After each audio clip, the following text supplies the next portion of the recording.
Bismillahirrahmanirrahim. Assalamualaikum warahmatullahi wabarakatuh. Halo teman-teman, perkenalkan nama saya Wade Ramla, NIM 2025050102010. Dan saya adalah salah satu mahasiswi beruntung yang bisa berkuliah di kampus IAIN Kendari Prodi Perbankan Syariah semester 3. Baiklah, sebelum lanjut video ini, terlebih dahulu izinkan saya untuk memperkenalkan kampus IAIN Kendari. Dan ayo simak video profil IAIN Kendari atau bisa langsung cek di channel YouTube IAIN Kendari yang ada di bawah ini. Dan jangan lupa untuk di like and subscribe.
Institut Agama Islam Negeri Kendari merupakan perguruan tinggi Islam negeri pertama dan satu-satunya di Sulawesi Tenggara. Terbentuk pada tanggal 21 Maret 1997 dengan nama Sekolah Tinggi Agama Islam Negeri atau STAIN Kendari. Kemudian bertransformasi menjadi IAIN Kendari pada tanggal 17 Oktober 2017.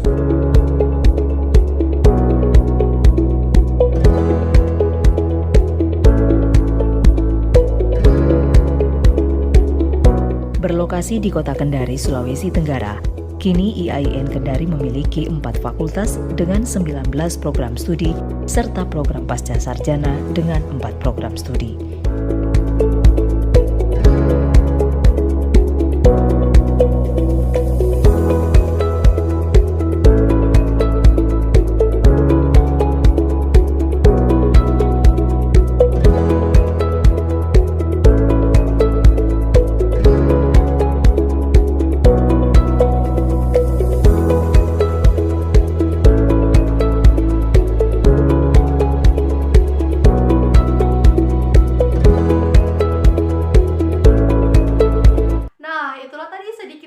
Dari profil kampus IAIN Kendari yang saya ambil langsung dari channel YouTube IAIN Kendari.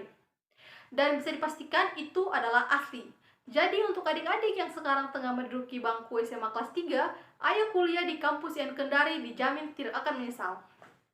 Dan tentu saja kampus IAIN Kendari memiliki visi dan misi, diantaranya visi institut menjadi pusat pengembangan kajian Islam transdisipliner di kawasan Asia tahun 2045 dan misi institut menghasilkan sarjana yang memahami ilmu-ilmu keislaman secara transdisipliner. Nah, sekarang izinkan saya untuk masuk inti dari video ini, yaitu pembahasan materi mengenai transdisipliner. Tentu kalian penasaran, apa sih transdisipliner itu? Nah, simak baik-baik videonya ya. Jadi, transdisipliner itu adalah sintesis yang melibatkan lebih dari 2 jenis disiplin ilmu yang berada dalam rumpun yang berbeda. Dan nanti akhirnya akan membentuk satu disiplin ilmu tersendiri. Dan transdisipliner dijadikan sebagai sebuah pendekatan yang akan menganalisis objek kajian yang bersumber dari minimal 3 disiplin keilmuan dan rumpun keilmuan yang berbeda, dan rumpun keilmuan terdiri dari rumpun ilmu agama, sosial, humaniora, alam, formal, dan terapan. Di dalam rumpun ilmu terhimpun banyak disiplin ilmu, antaranya bidang, cabang, dan ranting ilmu. Dan sebagai contohnya yaitu matematika, ilmu ekonomi, dan ilmu fikih melahirkan matematika ekonomi syariah. Pertemuan antara ilmu formal, ilmu sosial, dan ilmu agama dalam rumpun keilmuan yang berbeda. Nah, contoh lainnya yaitu ada ilmu akuntansi, ilmu ekonomi, dan ilmu fikih menjadi akuntansi ekonomi syariah. Pertemuan antara ilmu formal, ilmu sosial, dan ilmu agama dalam rumpun keilmuan yang berbeda. Ada juga ilmu biopsikospiritual sebagai hasil sintesis dari ilmu biologi, ilmu psiko, dan ilmu tasawuf. Pertemuan antara ilmu alam, ilmu sosial, dan ilmu agama. Dan ilmu fikih, biososiologi sebagai sintesis dari ilmu fikih, biologi, dan sosiologi. Pertemuan antara ilmu agama, alam, dan ilmu sosial. Nah, itulah tadi pengertian dari transdisipliner dan juga contohnya. Mudah bukan untuk memahaminya? Tentu saja bukan hanya transdisipliner yang akan kita bahas. Selanjutnya ada juga yang namanya interdisiplin, di mana ini merupakan bentuk sintesis antara dua disiplin ilmu yang berada dalam rumpun yang berbeda dan nantinya akan berkembang menjadi suatu disiplin ilmu tersendiri. Nah, sebagai contohnya ada ilmu ekonomi dan ilmu fikih membentuk ilmu ekonomi syariah. Pertemuan antara ilmu sosial dan ilmu agama dalam rumpun keilmuan yang berbeda. Ada juga antara ilmu akuntansi dan ilmu fikih menjadi ilmu akuntansi syariah. Pertemuan antara ilmu terapan dan ilmu agama dalam rumpun keilmuan yang berbeda.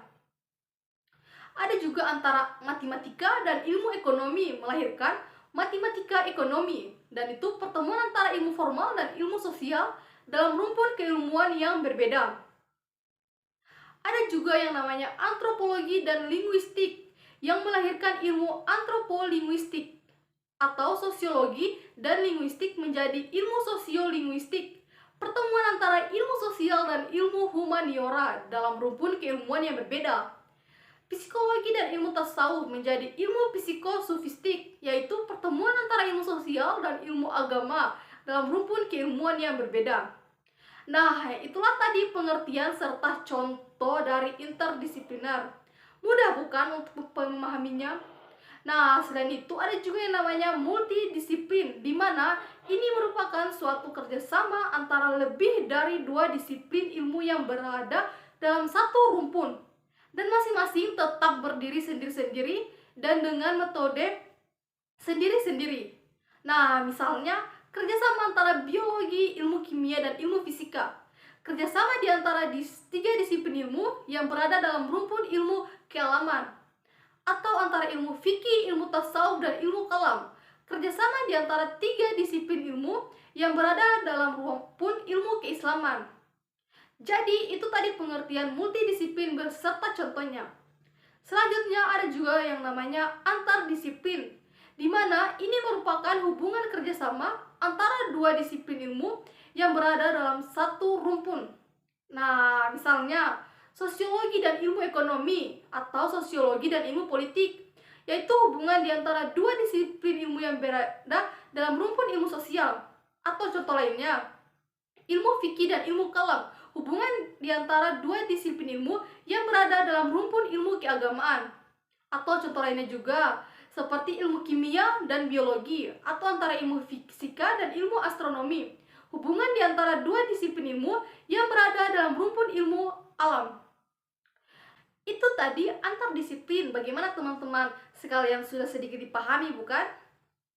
Nah, kalau sudah mulai dipahami, kita bisa lanjut membahas mengenai intradisiplin, di mana ini merupakan hubungan internal dalam satu jenis disiplin ilmu tertentu. Misalnya, kajian ekonomi yang dikaji dari berbagai jenis mazhab pemikiran ekonomi sendiri, seperti dari Keynes, Adam Smith, Malthus, dan lain-lain. Fikih yang dikaji dari berbagai jenis mazhab fikih sendiri, seperti Hanafi, Maliki, Syafi'i, Hambali, dan sebagainya.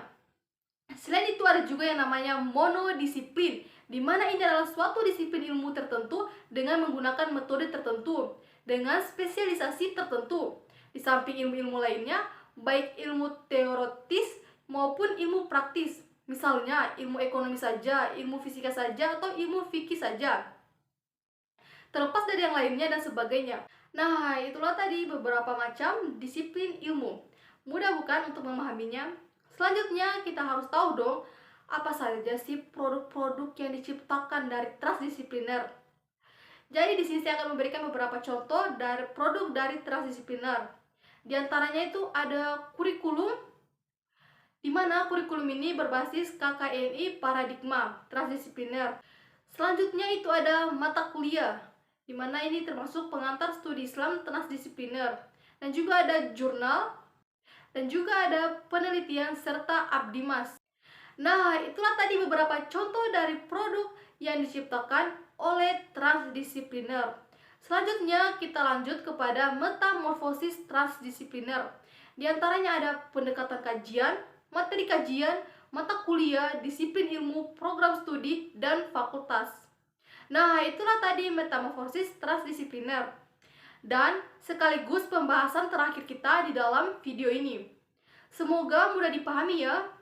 Nah, itulah tadi pembahasan kita mengenai transdisipliner. Semoga dapat bermanfaat untuk saya sendiri dan yang menonton. Dan video ini saya buat untuk memenuhi tugas mata kuliah transdisipliner dengan dosen pengajar Dr. Randus Hussein Insawan, MAG. Dan saya ucapkan terima kasih untuk beliau yang telah memberikan tugas ini sehingga dapat menambah wawasan saya sendiri atau kita semua mengenai transdisipliner. Baiklah, sekarang kita telah sampai di penghujung video. Permohonan maaf saya ucapkan atas ketidaksempurnaan video atau salah ucap yang terdapat dalam video ini. Akhir kata, wassalamualaikum warahmatullahi wabarakatuh.